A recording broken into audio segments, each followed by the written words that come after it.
You're listening to the Devil Dog Talk Show. This show contains explicit material and is recommended for ages 18 and older for mature audiences only. But hey, it's the internet. So we have Carlos Suarez on, and I'm going to turn it over to him for his introduction. Good morning, Joey, and thanks so much for allowing me to be here today in your radio show. I'm very excited about this opportunity. I'm Carlos Suarez, State Conservationist or State Director for USDA Natural Resources Conservation Service here in Davis, California, agency that covers over 55 offices throughout the state. And I'm very excited to be with you today. Thank you so much for actually accepting the invitation to be on. I know that you guys are extremely busy with everything in the world, of course, with COVID-19 and other things, especially with the California fires. I understand that you guys have a wonderful event going on tomorrow, if I'm not correct. Or is it Thursday? It's actually on the 27th. 27th. There we go. Okay, yes. So it's on the 27th. And that's one of the primary reasons why I wanted to have you on, Carlos, is to speak about that event, because it struck an interesting nerve of mine. We've been doing this series, Healing by Growing, for a few months now. And I want to provide veterans an opportunity to see themselves in different positions of career paths. You know, a lot of people get out of the military. We don't know necessarily what we want. Agriculture fits, though, for me especially. And so I reached out to Victor, and Victor put me in connection with you. And I was like, all right, so let's talk about it. Let's talk about this event on the 27th. It's a virtual hiring career fair, if I'm right. That is correct. Okay, correct. It is a virtual career fair. Yep. Okay. And we're and thanks so much for bringing this today. This virtual fair, one of the things that we have done throughout California NRCS is I'm very supportive and have a very keen interest in recruitment of the best and the brightest. And one area that I have been particularly very engaged, and we have been very engaged and and have prioritized, is the recruitment of our men and women of the military and veterans. I am not a veteran myself. I didn't have the honor to serve in the military, but I have many friends and colleagues who have. And I know of the great expertise that they bring in, having served abroad, defending our freedom. And what we're doing is a virtual recruitment fair or virtual hiring fair that is going to take place on August 27th from 11 a.m. to 3 p.m. And what we're doing is partnering with the Department of Defense, the Small Business Administration, and others to bring in opportunities for veterans to our agency and other agencies as well from the USDA to take an opportunity to not only look at what are the positions that we have available, but then the other thing is that we have the access, or we have the opportunities to hire them on the spot, because we have different opportunity or different ways or tools that we can hire veterans directly into the workforce. So that, again, like I said, that's going to take place August 27 from 11 a.m. to 3 p.m. And, the opportunities are abroad. We're looking potentially engineering positions, also soil conservation technician positions. We're also looking at positions in the administrative field like budget analysts and so forth. And it's, again, it's open to all veterans, active military men and women, reservists, and also is open to spouses of military personnel. That is amazing. Yeah, I just was reading a little bit of our talking points and notes so we don't forget much, because there's just so much information. You hit on a couple of the opportunities of employment, one of them being analyst, but one of them being soil conservationist. Now, I'm pretty sure we can figure out what analysts do, but soil conservationist, now that's something very interesting to me. I've never heard of that title before, and I noticed that you guys have just a plethora of different departments in the USDA. So, I was doing my homework last night. I was trying to keep catched up with USDA and all the different sources you guys have. So I was on the Twitter, I was on the Twitter looking around, and I was just surprised. Yeah, I was surprised by everything about how many different fields of expertise and career you guys have, but also the fact that you guys have pretty much a lot of the same federal employment benefits that the government, I shouldn't say government, that's federal, that the military does have. And it seems like you guys have your hiring set up pretty easily for transition. The next question is, again, let's focus on what is soil conservationist, because that's a new relative term to me. Absolutely. And I'll be happy to explain that. So soil conservation is basically the position where you come in with either an agricultural background or natural resources background or agricultural engineering background. You come in and that person have classes on plants and soils. And I actually came in, even though my background is in agricultural engineering technology, I came into the agency as a soil conservationist 28 years ago in West Virginia. Oh, wow. So, so I brought in that expertise, and you have to have a 4-year degree or higher in the areas of environmental sciences or agriculture or agricultural engineering, with classes on plants, 12 classes of which or could be soils and plants, a combination. Now, that's the soil conservationist. The soil conservation technician, you don't necessarily have to have a degree. You just have to have experience. You can be hired with somewhat of experience in agriculture, maybe have work on a farm, or may have work with someone that doing environmental work, or actually just being a hand on a farm. A lot of our men and women of the military may actually have this expertise already, maybe having worked abroad or so forth, providing support, and that can count as a soil conservation technician experience. So you don't have to necessarily have a degree, but have somewhat of an experience in the area. Nice. Yeah, because that sounds pretty in depth, that you're talking about being an actual engineer. Of course, we understand how technical things get when you use the word engineer, right? Yeah. So that's great that you're kind of tying in the whole technician field and availability there, because it seems like that's a great lily pad to leap onto to kind of go up to that step. See if it is interesting, right? That was one of the bigger things, because everything that's going on, of course, with development in the world and the environment the way it is. But my personal interest, and this, people are going to go, man, that's out of this world. Like, yeah, it is, because Elon Musk has been pushing a lot for development and research, and exactly what you're saying is engineering of plant materials and whatnot, and exactly. Pretty positive soil, right? Probably pretty important. And the two things that struck my interest was, okay, let's say somebody is interested in both agriculture or aerospace, or maybe they're not interested in either or, but maybe one leads to another. And that was something that I was like, I watched that movie, I think it was called The Martian, with, what is his name? He's that Matt Damon. Matt Damon. Thank you so much. I'm usually the guy that I'm a movie buff, Joey, so nice. You can ask me anything about movie. Nice. Okay, so I will. So in that movie, The Martian, is that relative to kind of what the field of engineering could focus on, I should say? Well, actually, in the movie, interestingly enough, Matt Damon had a degree in horticulture. So he does have a degree in agriculture, and he was brought in, I guess, in my understanding, my recollection of the movie, he was brought in as being part of a mission to Mars of several months and so forth, exploring Mars.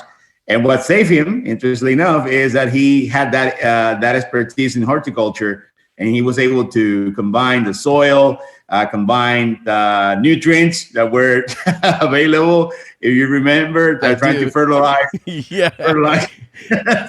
the soil there in Mars, and also utilizing water and kind of making sure that the available water that he had, he was able to use it. to have to grow potatoes. Yeah, to sustain. maximize that Exactly. water usage. Exactly. So, but it was actually that expertise that he brought in plants as an horticulturist that allowed him to survive that time. That is such an amazing story. Yeah, because that's one of the ones that stuck out because everybody's discussion now with Mars and even the moon. And I'm like, yeah, but even spaceships, you could put LED lights and you can have peppers and all the different stuff in an area. I mean, aquaponics, you got the hydroponics, you got the aeroponics, which a lot of people are looking at as far as, that's just agricultural engineering as far as I understand, but I think it has more to do with the water. I think that's a whole nother field. I could be wrong. I don't know much. I really don't. I do know, I find it so fascinating because, like what you were saying in The Martian, let's keep going back to that. He utilized the water the absolute best he can. And for Californians, we know that we need to improve our water usages and the way that we also utilize our aqueducts, our aquifers, and everything else. But how do we still get better at that end use turnover, right? Even the personal gardener, for myself, when I'm just kind of like soaking the plants, I know that's the worst way to water plants is to flood them and then let them dry out and then flood them and let them dry out. But that's kind of the interesting thing here is then how would somebody like Matt Damon in space or in general kind of go down a path of agriculture to get better at water usage? Is that another opportunity with you guys, or is that something that's completely different? Oh no, I'm super happy that you bring that up. Besides the work that we do in plants and soils, we certainly work on water conservation and water quality. To say one of the and one is not exclusive of the other. But certainly they interconnect. And one of the areas where we work with farmers and ranchers, as well as private forest land users, is maximizing the use of water through irrigation systems, to more efficient irrigation systems, or delivery of water into plants, for plants and also for animals as well. I mean, how do we use the water, the scarce water that we have in a way that is maximized not only for animals consumption but also for the plants, and that has been our focus, especially in this. And I was on a panel last week talking about and I spoke about the drought when we went through the drought in the mid 2010s, from 2012 to 2017, and our focus as an agency was assisting farmers, ranchers, and forest owners maximizing water usage. And rather than addressing the drought, which we were helping farmers and ranchers and forest users with becoming more resilient to drought. So the rhetoric and the focus was, let's build resiliency, because we are going to go and at that time we went through the drought and we, thankfully, we were able to get out of it. But we need to prepare for the next one, right? And hopefully it's going to take a while before we get another one. But it's not a matter of if; it's a matter of when that's going to happen. Exactly. So we have to be resilient for it. So we definitely have work and we have expertise that works with our customers in building that resiliency, building that water conservation, looking at surface water, looking also, now we're working with partners on groundwater recharge, and making sure that we maximize our tools, and we maximize the water that is available for use in agriculture. See, that's amazing, especially for Californians, because to me, I grew up in California, grew up in agriculture. One of my good best friends, dairy farmer and stuff like that. And everybody discusses the water. And it's usually in fear of, are they going to flood the rivers this year, or are they going to let the levees loose and all that good stuff? And I don't know. I don't know the politics behind running water, but the concept you come up with there with the resiliency is, regardless of what the resources are, we're still going to have to do things, guys. And I love that mentality because that's a very good mentality. You say you never served in the military, but you got that mentality down of, hey, they're not going to give us everything we need all the time every day. Okay. So we're going to have to make it work with what we got. And then on top of that, be ready for the next time that we don't have what we need, And that type of mentality, I think, is going to really push just streets ahead of competition in agriculture, but even in the development of agriculture, because instead of waiting for those rainy days, especially in California, because they're far and few between, we're actively pursuing methods and modalities to increase our water usage and maximizing what it does for us, which is, to me, that's exactly what you're supposed to do. Let's make things work for the best that we can. I don't buy a car and run it into the ground. I change the tires and I, oil her up and I get her, taken care of. I do the monthly checks, the weekly checks, the annual checks on that vehicle, brake checks, right? We want to ride that thing for as long as we can. And agriculture in California, I noticed, has turned slightly from when I was a kid to not as open, not as present. I don't really see as much farmers markets as I used to. I'm not just saying it because of COVID-19, but I'm saying it like even pre-COVID-19. I saw a huge change in this area that I live in here from agriculture to just, development. And I think both can exist. I think that if developments and agriculture would actually blend what they do, we'd see improved just everything. I sit on a community board here, the city planning group, or community planning group, and I've always find it interesting the type of plants that we have to kind of utilize. It's also, we do the cemetery board, and we have to utilize certain plants and certain groups and have certain erosion and all this prevention and stuff that goes with it. And I go, I'm pretty positive if we got a really great, couple of people involved, we could have an active farm in a lot of these developments where people could actively be involved, learning a craft, kind of like a 4-H, but for their community. And that's something that I could see happening a lot more often, especially because of people's fears of, the meat shortage and the grain shortages. And of course, with everything that's going on, I think it's through Georgia, with that storm that hit, people are very aware of, well, how do we produce for our own nation? Yep. And that's something, Californians have always been aware of because of the water shortages, or I should say droughts or shortages, whatever you want to call them. But developing resilient crops and resilient modalities of farming and agriculture, that's amazing. That's exciting for me, for anybody involved. Hey, if you're just a gardener, if you're just this and that and the other, I think it's going to be the next big thing in America, is people getting back out to the agriculture, back out to their food sources, being more integrated in how to, do their own little farms, their victory farms. And I think that's a beautiful place to go. Now, I have another question. Go ahead. No. And I was just adding to that. You're right. And there's actually a movement, Joey, there in the past several years.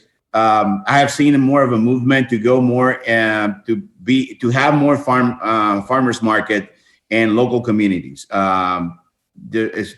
There's actually been a movement too to have more urban farming, taking lots that were abandoned in the middle of the city. And I can take you several examples. One that I was very, I would say, excited about seeing was one in Oakland, outside, where there were just lots of buildings that were, I guess, factories that were there several decades ago. They destroyed, or the buildings, they removed them, and they retained, the community retook that land, made it in such a way that was reclaimed for agricultural purposes, of course, taking all the metals and so forth. And they have a 2 acres urban farm in the middle of outside of the city, just in the peripheries of the city. And like that, I have seen many in our nation. Cleveland, Ohio is one that leads the nation in the number of urban farms that they have for the very same purpose. And but here in California, we have Oakland, so we have Sacramento, we have LA, and we have different groups, Fresno, and other cities that have different groups and in communities that are doing just that. And so it's very excited about that movement. I'm very excited about the way that people are retaking land and making it usable for agriculture. Exactly. And that's something that I'm passionate about because I'm a very old school believer in make your own, make your own as much and as often as you can. Yes. My father, my grandfather, my grandmother, everybody in my family growing up Latino or Hispanic, it's one of those things that I don't know. I contribute it to being, Mexican and whatnot, but I honestly just think it's American ideals, that the whole sense of independence, sense of creating your own, that pride of that personal garden. Me and my grandfather talk about our gardens. His grapes are coming in a lot better than my anything. So his jalapeno is the same way. He's got his gorgeous orange trees and he has plums and nectarines grafted in, and he loves that stuff. He's amazing at it. And that's kind of that green thumb that transcended into me, seeing that opportunity for therapy, just personally, and then seeing that opportunity for growth, personal growth, that, being an entrepreneur, being a rancher, being whatever it is, if it's a soil technologist or conservationist, if it's forest conservation, if it's water usage, if it's different techniques, if it's development and engineering. I feel that a lot of veterans and just in general people right now with the unemployment rate that we're seeing, they're going to be drawn to these opportunities because of, gentlemen like yourself that can articulate very well, hey, this is what we're doing, this is when we're doing it, and here's the opportunity and date. Show up August 27th. It's a virtual career fair. Get your paperwork in order if you're a veteran. Get that DD 214. Get your resume. There's a bunch of different opportunities in this stuff. So for me to hear it going like in Cleveland, where there's these urban ideas. I heard of also rooftop greeneries. There's just so many people doing so many different things that even me and my wife were trying to build the little herb garden, like for sage, not sage. It's like, the little side of your kitchen, and you make little mason jars and you grow them things. And I love that. I love seeing that stuff at farmers markets where you're getting that very fresh vegetables from local vendors or growers, or even just your friend George down the street who grew too many zucchinis. You know what I mean? Like that's that good stuff. That's that community, that community involvement and enrichment that I think as an American, we are going to definitely need after this stuff, that everything calms down. Like the world's going crazy. So let's focus on what we're eating and how we can grow that. So moving a little bit forward, that event is coming up. We talked a little bit about, different modalities of growing, different intrigues of engineering. And right now, the next thing I wanted to get to know is a little bit more about yourself. You did say that you came in as a conservationist, a soil conservationist, but that you had a different background. So let's go ahead and talk a little bit about that. I'm very interested to see. You brought up Virginia, and I know that we have a lot of East Coast listeners. We have a lot of listeners all around the world. So a lot of people find affinity to background stories. I always love them because it's like, well, how did you find out about soil conservationists? Yeah. Well, I no, thank you so much. And my story is kind of, I mean, everyone has a story, and mine is not unique to others, but mine is, I think kind of unique on how I got to the agency, but I'm originally from Puerto Rico. My I told myself first. Sorry, I told Victor I was going to do that. I told him every time somebody says Puerto Rico, I go Puerto Rico, and some people, huh? What is that? What are you doing? Yeah. So I was Puerto Rican or Boricua, as a lot of we know ourselves from our indigenous name, and first generation Puerto Rican. My parents emigrated from Cuba back in the 60s. And wow.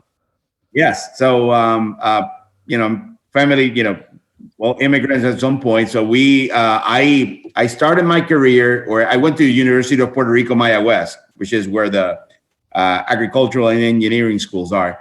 And I was interesting because I didn't know whether that's what the direction that I wanted to go. And believe it or not, I used to be a college volleyball player and professional too, way back when. And during one of my volleyball practices at school, I had a good professor, an excellent professor. I still, to this day, I stay in touch, Dr. Luis Silva, who I got into a conversation with him about my career and my major and how I was going to be able to use my major. I didn't know how it was going to happen. And he led me into this agency called the Soil Conservation Service. That's how we were named before. And I did my internship. I said, okay, I'll do my internship there. He actually helped me find an internship, and I did it. And it was literally, Joey, love at first sight. I love what we're doing. I love what the things that we were engaged on. And then from that point forward, when I finished in 92, I've been with the agency for 28 years. I started my career in West Virginia, in Martinsburg, West Virginia, about an hour and a half west of Washington, D.C. And I have moved. I mean, I love the place, love the state, love the place. But as you know, as you being with the military, one of the things is with our agency is moving around. So I moved 11 times. Whoa. Actually, 11 times, Joey. I have, I'm actually considered a diplomat, a former diplomat as well. I have 2 diplomatic assignments, one in Nicaragua as a watershed advisor, and one in Mexico as a acting deputy director for USAID. And been in other trips, international missions into Australia, Israel, the Netherlands, Mexico, and most recently, missing one. Oh, the most recently, of course, South Africa. And I was able to go in a climate smart mission with Secretary of Agriculture Karen Ross here in the state. So I've been with as a director for 8 years now in California. Prior to that, I was the state director in Florida for 5 years. And like I said at the beginning, I fell in love with the agency 28 years ago. And like with any relationship, you have ups and downs, but I still love it. And looking forward to the next several years to come. Nice. Now, that's something that's super exciting because when we're talking about the opportunities here, I know for a lot of gentlemen and young ladies, we don't want to, a lot of veterans are a little, I'm not going to say bitter or have chips on their shoulders, but they want to commit. And I don't think a lot of agencies are prepared for their type of commitment. But being able to develop something like from the ground up, literally with soil conservation, right? I think that's going to be an extraordinary opportunity for people to take advantage of. And hearing the story from your perspective of passion and love for creation and agriculture, I'm excited and I'm not even applying. I'm like, hey, what is this agency? How do we get them? All right. How do we get them thousands of veterans like every day, right? And that's kind of the goal here. We want as many people to apply, to reach out, and to see what fits because there are just too many opportunities. Like we brought up the analysis. I'm sorry, I'm not good with technical terms here. Let me pull up my notes. Budget. Okay, yeah, that was difficult. That was a difficult word. Budget. Yeah. Oh my God. Budget analysis, soil conservation technician, and engineering. So there's just so many different benefits here too. I'm going down the list. So in case anybody's more curious, let's see. It says they have a beautiful opportunity of members, veterans to continue to serve America's farmers and ranchers on the home front.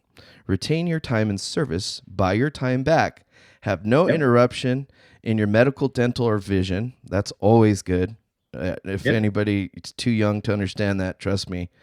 Have no interruption in your FGLI, which is great because it pays into the rest of your future. You get paid annual leave and sick leave. Nice. Okay, so let me run over some basics. Now, this is my first time, I've never logged on to a virtual career, and I'm a little bit nervous. Do I have to wear a suit? Is it one of those things I have to shave for? I mean, how do we prepare for this virtual interaction? Yeah, it's just like going to a face-to-face interview. You dress up with a nice chair, maybe a tie or so forth for the men, for the women, a nice blazer or so forth. But then you interact. My understanding is, and this is the first time also that we're doing it. My understanding is that you're going to basically hear presentations on the different jobs and opportunities, and when you on the and I believe you have the link to the registration, you're going to browse around what are the opportunities that are out there, and you can submit your application, your resume, and even get potentially a interview on the spot, or they look at your experience and say, you know what, this person definitely qualifies, say, for a soil conservation technician, or we have an agricultural engineering position in the state, and he or she has the qualifications, might be able to hire you on the spot. One of the things that under the human resources rules or human resources programs that we have available, we can hire non-competitively veterans that had the expertise, they have the qualifications, of course, for the job, but also they have the time as a veterans that qualifies as veterans, and we can hire them on the spot. They definitely their skills matches the job that we're looking for, that we have available. See, and that's something that's beautiful. I did also notice that you mentioned about spouses. Some veterans may not be able to continue on with their service. Disabilities are a real thing. But we want to be able to say, hey, maybe it's not for the veteran. Maybe it's for their spouses.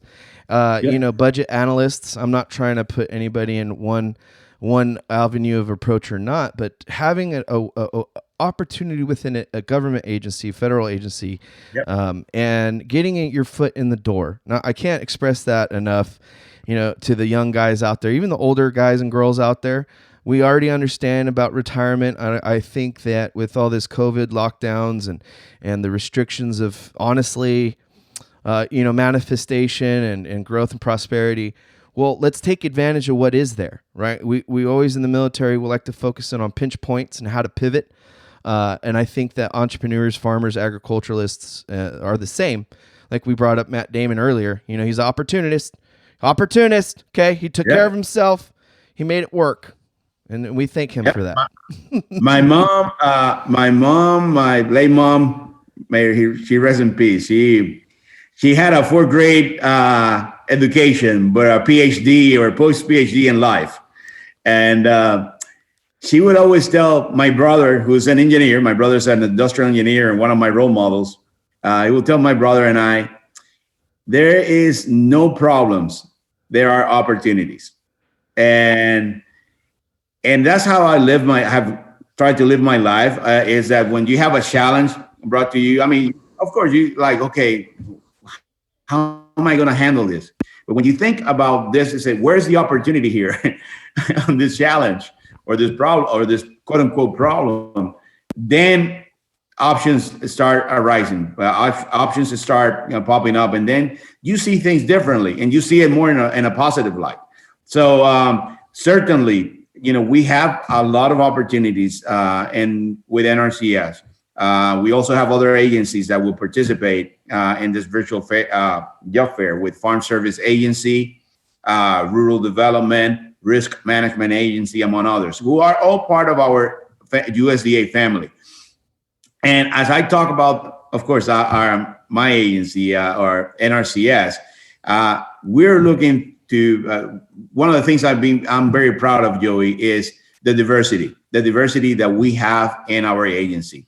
We have African Americans, Asian, Pacific Islanders. We have Latinos, Latinas, Hispanics, people with disabilities, LGBT community brothers and sisters, and we also looking